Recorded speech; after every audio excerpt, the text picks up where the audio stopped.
Assalamualaikum warahmatullahi taala wabarakatuh.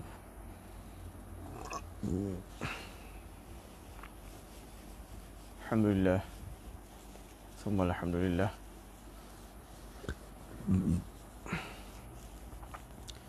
Berjumpa lagi kita dalam sesi pengajian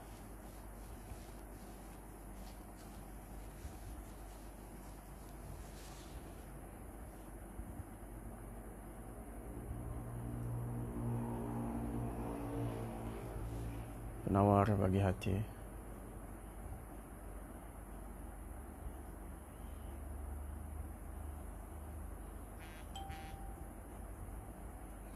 Tuan-tuan yang dah masuk sila komen.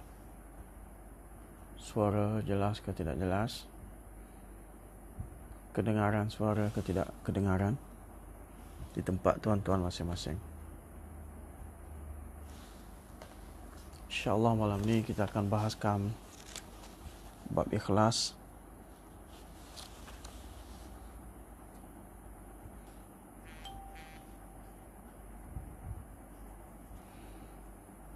Bab yang kelima pada menyatakan ikhlas.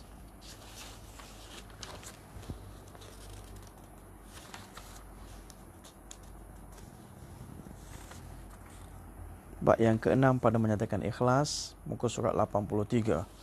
Kitab Jawinya muka surat 83. Bab yang keenam pada menyatakan ikhlas.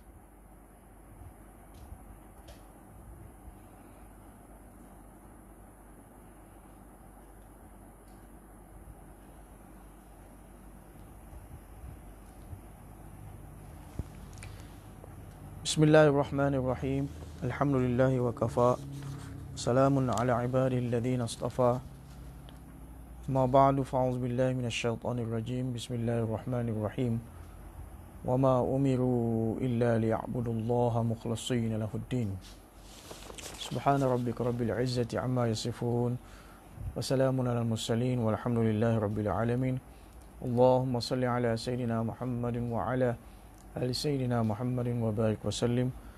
اللهم صل على سيدنا محمد وعلى آل سيدنا محمد وبارك وسلم. اللهم صل على سيدنا محمد وعلى آل سيدنا محمد وبارك وسلم. Jadi insyaAllah tuan-tuan tag nama kawan-kawan, ambilkan link, masukkan dalam grup masing-masing, sharekan video ini insyaAllah. Qala al-mu'allif rahimahullah ta'ala wa nafa'ana bi'ulumi fid darain. Berkata penyusun kitab, ketahuilah olehmu, wahai penuntut ilmu, bahawasanya ikhlas. Ketahuilah olehmu, bahawa penuntut ilmu sekalian, bahawasanya ikhlas itu menunggalkan Allah Ta'ala pada segala taat dan qasad. Itu ta'rif, definisi ikhlas yang diberi oleh tuan pengarang kitab. Berkata pengarang kitab, ikhlas itu menunggalkan Allah Ta'ala pada segala taat dan qasad. Jadi baik dari segi taat, baik dari segi qasad, niat dia hanya tunggal semata-mata lillah, semata-mata untuk Allah Subhanahu Wa Ta'ala semata-mata, tidak dicampurkan dengan niat yang lain. Itu maksud ikhlas, baik dalam taat, baik dalam qasad. Dan iaitu bahawa menghendaki ia dengan taatnya itu akan semata-mata menuntut hampir kepada Allah Ta'ala. Jadi dia nak hanya Allah Subhanahu Wa Ta'ala daripada hampiran diri kepada Allah Subhanahu Wa Ta'ala. Apa saja amalan ketaatan, baik solat, baik tilawah, baik puasa, baik haji, baik umrah, baik ilmu, baik tilawah, yang dikehendakinya adalah semata-mata untuk mendapat qurb, penghampiran Allah. Kita pun hari ini kena niat. Tuan-tuan duduk dalam live ini, saya yang tukang baca khususnya kena niat dengan sumbangan saya sedikit sebanyak ilmu kepada tuan-tuan ini, supaya pertamanya kita hanya hendak mendapatkan qurb, penghampiran diri kepada Allah Subhanahu Wa Ta'ala, marbatillah, untuk mendapat keredaan Allah Subhanahu Wa Ta'ala. Tiada akan sesuatu yang lain daripadanya. Bukan maksud ibadat kita, taat kita, bukan untuk mendapat selain daripada itu. Yang ini selain daripada qurb dan keredaan Allah Subhanahu Wa Taala. Seperti pujian manusia, bukan maksud orang manusia puji, bukan maksud ramai orang like, bukan maksud ramai orang view, mata memandang. Bukan selain daripada itu. Itu maksudnya bukan selain daripada untuk mencapai qurb, penghampiran diri kepada Allah Subhanahu Wa Taala. Bukan seperti pujian manusia, bukan nak dapat sanjungan manusia, pujian manusia, like manusia, view manusia. Dan harta benda juga tidak maksud untuk mendapat harta benda sumbangan daripada manusia. Dan dimuliakan, bukan maksud manusia mulia kita dengan taat ibadah kita dan lain-lainnya daripada segala tujuan dunia. Dan bahawasanya ikhlas itu satu kelakuan hati yang dipuji. Jadi ikhlas itu adalah satu kelakuan hati yang dipuji. Ianya adalah amrul qalb. Ikhlas ni bukan boleh dibuat, bukan boleh ditunjuk-tunjuk, bukan boleh dicakap-cakap. Ianya adalah amrul qalb, urusan hati. Hanya kita dengan Allah Ta'ala yang mengetahui. Kita sendiri sejauh mana kita tahu, sejauh mana niat kita pada Allah Ta'ala. Dan Allah Ta'ala lebih-lebih lagi mengetahui yang tersedik, yang terdetik dalam hati kita. Alimun bizatus sudur, dia adalah zat yang mengetahui apa yang terkandung dalam zatus sudur, yang terkandung dalam dada manusia. Dan bahawasanya ikhlas itu satu kelakuan hati yang dipuji. Dia ada satu amrul qalb mahmudah, yang dipuji, ikhlas ni. Dan tiada diterima akan amal ibadah melainkan dengan ikhlas. Amalan kita ni tak diterima Allah. La yaqbalullahu al-amal. Allah Ta'ala tak terima amalan kita. Walal ibadah, juga tidak terima ibadah kita melainkan dengan ikhlas pada Allah Ta'ala. Allah Ta'ala berfirman, telah berfirman Allah Ta'ala, wa ma umiru illa liya'budullaha mukhlishina lahuddin. Artinya tiada disuruh akan mereka itu melainkan dengan menyembah mereka itu akan Allah Ta'ala. Wa ma umiru illa liya'budullah. Tiada disuruh akan mereka itu melainkan dengan menyembah mereka itu akan Allah Ta'ala. Pada ketika membersihkan mereka itu baginya akan agama daripada syurga yang besar. Mukhlisin lahuddin. Boleh terjemahkan mukhlisin, yakni membersihkan niat hati semata-mata untuk agama. Baginya akan agama daripada syurga yang besar dan syurga yang kecil. Dan sabda Nabi sallallahu alaihi wasallam, innamal a'malu binniyat wa innamal likulli imri'in ma nawa. Faman kanat hijratuhu ila Allah wa rasulih fa hijratuhu ila Allah wa rasulih. Wa man kanat hijratuhu lid-dunya yusibuha aw imra'atin yankihuha fa hijratuhu ila ma hajara ilaih. Artinya hanya sahaja sah segala amal ibadah itu dengan sebab segala niat. Innamal a'malu binniyat. Kita mazhab Syafi'i ini innamal a'malu binniyat, maksudnya innamal a'mal yasihhu binniyat. Hanya sahaja amal itu sah batalnya bergantung pada niat. Pentingnya niat kita ni dalam ibadat, khususnya solat, zakat, haji, umrah dan sebagainya. Adapun mazhab Ahnaf, innamal a'malu binniyat, bagi mereka innamal a'malu yuthabu binniyat. Hanya sahaja amal itu diberi pahala bergantung pada niat. Bukan sah batal bergantung pada niat. Jadi mereka semayang pun tak perlu niat. Niat bagi mereka sunat saja, bukan wajib. Jadi kalau mereka niat, dapatlah pahala. Sah batal itu tidak bergantung pada niat. Itu mazhab Hanafi. Sebab itulah tuan pengarang kitab ni dia kata, artinya hanya sah segala amal ibadat itu dengan sebab segala niat. Dan hanya sahaja bagi tiap-tiap seorang yang barang yang berniat ia akan dia. Bagi setiap orang itu akan dapat apa yang dia niatkan. Itu maksud likulli imri'in ma nawa. Faman kanat hijratuhu ila Allah rasulih. Artinya tiada baginya barang yang tiada berniat ia akan dia. Dan tiada baginya barang yang berniat akan dia oleh orang yang lain. Maknanya apa yang dia dapat bergantung pada apa yang dia niatkan. Dan dia tidak dapat apa yang orang lain kan niat untuk dia. Niat-niat ni tak boleh wakil pada orang lain. Sebab dia urusan hati. Maka barang siapa ada berpindahnya kepada Allah Ta'ala, faman kanat hijratuhu ila Allah rasulih, barang siapa perpindahannya, barang siapa penghijrahannya kepada Allah Subhanahu wa Ta'ala, dan Rasulnya, berpindah ia akan dia dan maka barang siapa ada berpindah, dia terjemah berpindah makna berhijrah. Berhijrah makna berpindahlah kepada Allah Ta'ala dan Rasulnya, maka perpindahannya itu, yakni penghijrahannya itu kepada Allah Ta'ala dan Rasulnya. Kalau dia niat berhijrah, berpindah daripada satu tempat ke satu tempat yang lain kerana Allah dan Rasul, maka penghijrahannya itu niat kerana Allah dan Rasul. Artinya barang siapa yang berpindah dari negeri kufur kepada negeri Islam dengan niat yang ikhlas kerana menjunjung perintah Allah Ta'ala dan Rasulnya, maka perpindahan itu, yakni penghijrahan itu mulia dan diterima dan diberi pahala. Misal kata satu orang itu disakiti, diazab ataupun dikongkong di satu negeri, maka negeri kufur, maka dia berpindah daripada negeri kufur, berhijrah kepada negeri Islam. Niat semata-mata apa? Untuk mendapat keredaan Allah Subhanahu Wa Taala. Dengan niat yang ikhlas. Maksud ikhlas? Kerana menjunjung perintah Allah Ta'ala dan Rasulnya. Kenapa? Zaman sahabat dulu mereka berpindah, berhijrah, itu perintah Allah Subhanahu Wa Taala, perintah Rasul untuk berhijrah. Jadi mereka berhijrah dengan ikhlas, dengan maksud menjunjung perintah Allah dan Rasul. Maka apa akan jadi? Maka perpindahan itu mulia dan diterima dan diberi pahala Allah. Dan barang siapa ada berpindahnya kerana dunia, yang mendapat ia, orang berpindah tadi akan dia yakni mendapat akan dunia, atau kerana perempuan, berpindah berhijrah kerana perempuan, ada wanita di sebalik perpindahan dia tadi yang hendak berkahwin ia akan dia, kerana dia nak berkahwin dengan wanita tadi, dia pindah daripada negeri dia pergi negeri satu lagi kerana wanita nak berkahwin dengannya, ia akan dia, maka perpindahannya kepada barang yang berpindah ia kepadanya. Jadi perpindahan itu bukan kerana Allah dan Rasul lah.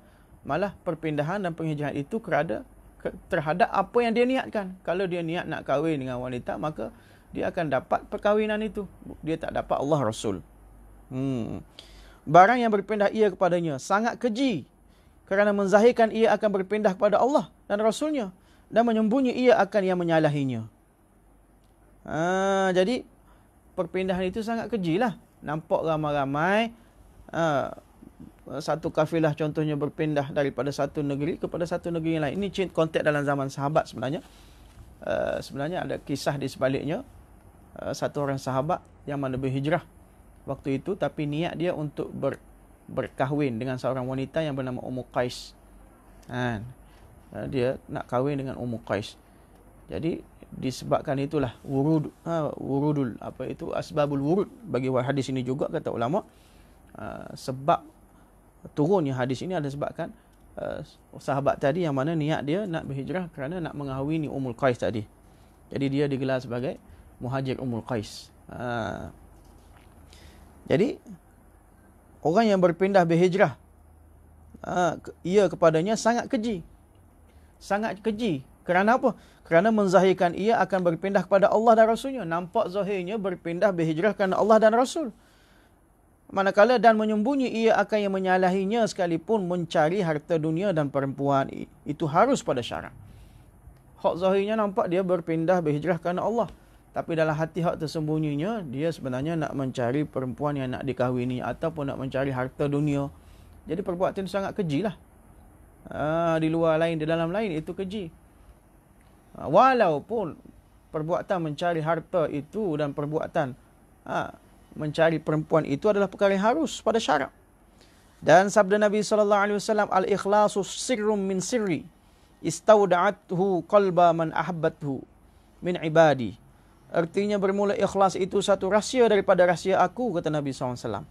Aku taruh akan dia pada hati mereka yang aku kasih. Sirrum min sirri. Ikhlas ini adalah rahsia daripada rahsia Allah. Aku simpan dalam hati orang yang aku kasih daripada sekalian hamba-Ku. Maknanya orang yang Allah Ta'ala kasih, hamba yang Allah Ta'ala kasih, cinta padanya, Allah Ta'ala bagi simpan. Allah Ta'ala simpan sifat ikhlas dalam hatinya. Dan ketahuilah olehmu bahawasanya ikhlas itu 3 pangkat, seperti yang menyebut akan dia oleh Syekhul Islam dalam syarah Al-Qashriyah. Ikhlas itu ada 3 pangkat, ada 3 level. Seperti yang menyebut akan dia oleh Syekhul Islam dalam syarah Qashriyah. Syarah Qashriyah maknanya dalam maqalat Qushairi yang ditulis oleh Syekh Al-Qushairiyah, ditulis disyarah pula oleh Syekhul Islam. Dia kata ikhlas itu ada 3 pangkat. Pangkat yang pertama, bahawa mengerjakan oleh hamba akan amal ibadah kerana semata-mata menjunjung perintah Allah Ta'ala. Maka ini ikhlas yang lebih tinggi. Ikhlas yang paling tinggi sekali, dia mengerjakan ibadah, ketaatan, kebaikan, apa saja dia buat, semata-mata nak menjunjung perintah Allah Subhanahu Wa Ta'ala. Contohnya dia tunaikan sembahyang solat 5 waktu di masjid berjemaah. Kerana apa?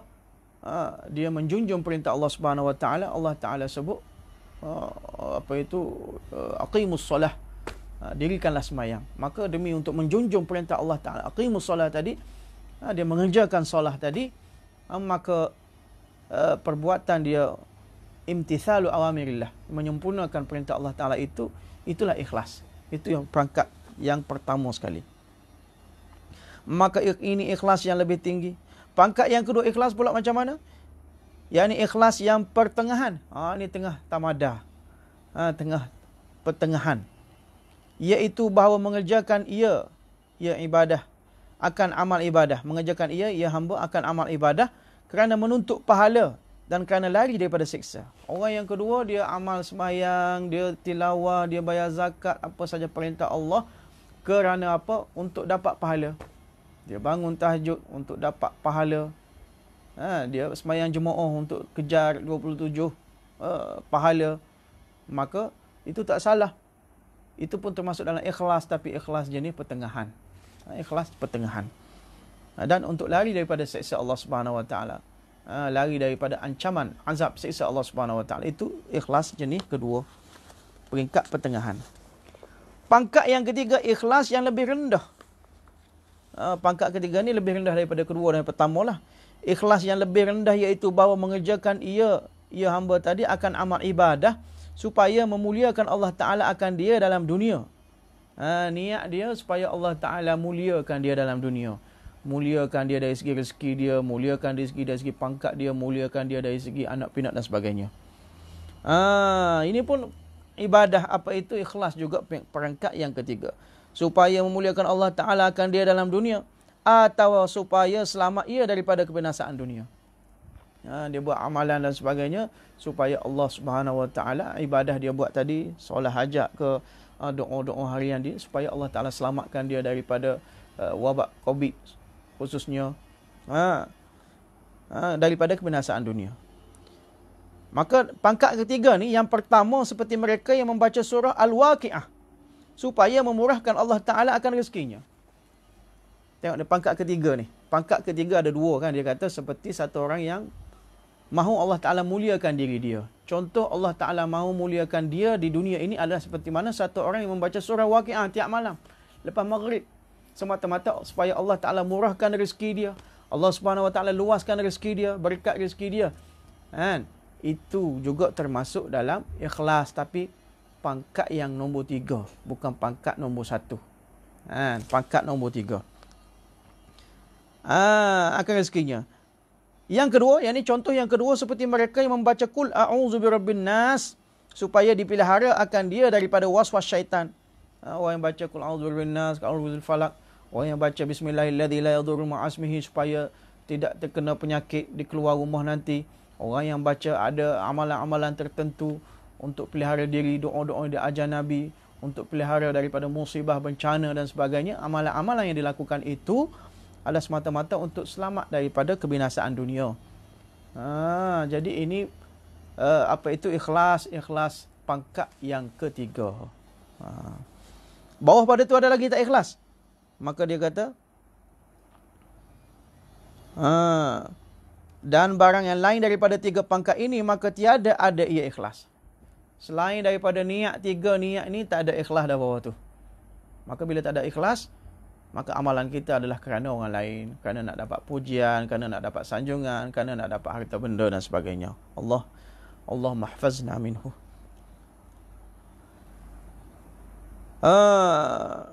Dan barang yang lain daripada 3 pangkat ini maka tiada ada ia ikhlas. Bahkan adalah ia riak. Dan berkata Al-Imam Al-Ghazali dalam kitab Al-Arba'in, ketahui olehmu bahawasanya bagi ikhlas itu hakikat.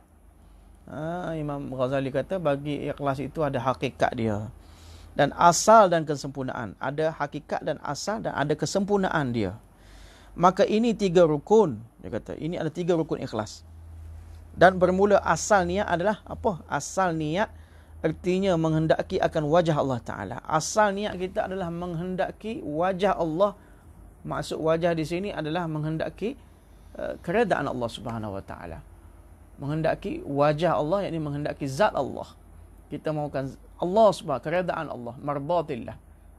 Itu asal niat kita, mahukan apa saja dalam ibadat kita, dakwah kita, tilawah kita, doa kita, muzakarah kita, muraqabah kita, musyahadah kita, semuanya semata-mata untuk dapat wajhillah, keredaan Allah. Maka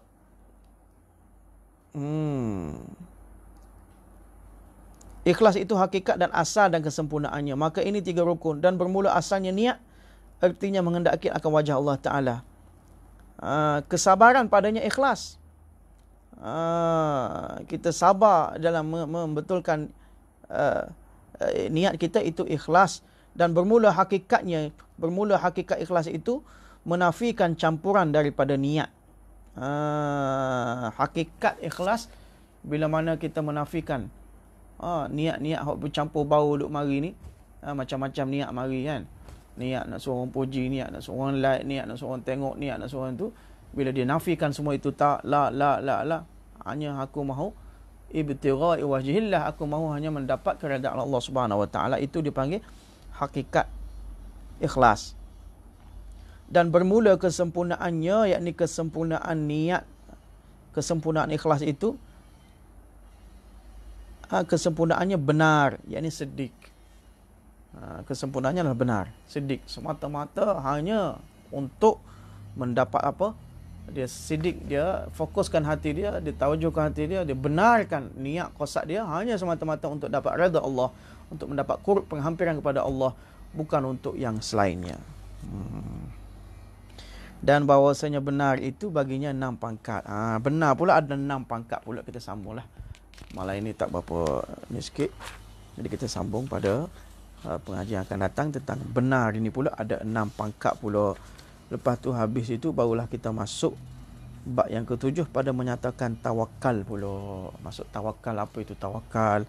Lepas itu masuk lagi bab lain, sehinggalah hubbullah, kasih pada Allah, sehinggalah redha pada Allah, dan akhir sekali mengingatkan mati. Bab yang ke-10. Lepas tu habislah kitab kita penawar bagi hati ini. Mudah-mudahan Allah Ta'ala bagi penawar terhadap kesakitan, penyakit hati-hati kita semua ini. Dengan adanya penawar tadi, mudah-mudahan Allah Ta'ala cahayakan hati kita. Allah Subhanahu Wa Ta'ala sihatkan hati-hati kita semua yang sedang sakit ini. Allah Subhanahu Wa Ta'ala redha pada kita. Allah Ta'ala bagi hakikat ikhlas kepada kita dan seluruh umat Nabi Sallallahu Alaihi Wasallam. Wallahu Ta'ala a'lam wa ilmuhu atam. Bismillahirrahmanirrahim. Allahumma faqihna fid din wa ilm ta'wil wahdina ila sawa'is sabil. Rabbi zidna ilma warzuqna fahma. اللهم أرنا الحق حقا وارزقنا اتباعه وأرنا الباطل باطلا وارزقنا اجتنابه. اللهم صرف القلوب، صرف قلوبنا على طاعتك وعلى دينك. اللهم اقضي حاجاتنا وهي أنت ورضاك. اللهم آتي أنفسنا تقواها وزكيها، أنت خير من زكاها، أنت وليها مولاها.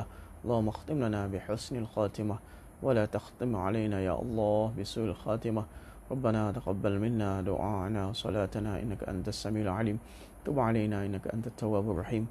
صلى الله تعالى سيدنا حبيبه محمد النبي الأمي وعلى آله وصحبه أجمعين برحمتك يا أرحم الراحمين. الحمد لله رب العالمين.